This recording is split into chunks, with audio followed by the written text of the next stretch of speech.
High everyone, good morning all of you.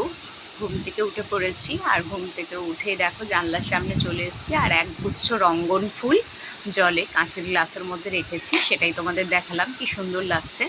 আর এখন চলে এসেছি কিচেনে। তো কিচেনে দেখো আমি রুটি করে নিয়েছি, আটার রুটি, ওই যে লাল আটার যে রুটিটা হয় না, সেই রুটিগুলো সব করে সেঁকে নিয়েছি। আর এখন প্রেশার কুকারে ঘুগনি করতে বসিয়েছি, ঘুগনির সিটি পড়ছে। আর এদিকে চাল কুমড়ো কেটে নিয়েছি, সেটাকে জল ঝরাতে দিয়েছি। চাল কুমড়োগুলো কেটে আর চাল কুমড়ো দিয়ে ঘন্ট করব, আদা বাটা দিয়ে, যেরকম লাউ শুক্তনি করে ওই রকম।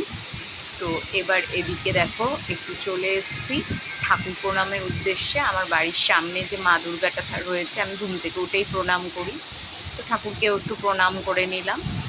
আর তারপর আজকের এই মিনি ব্লগটা তোমাদের কেমন লাগলো প্লিজ কমেন্টে জানিও। লাইক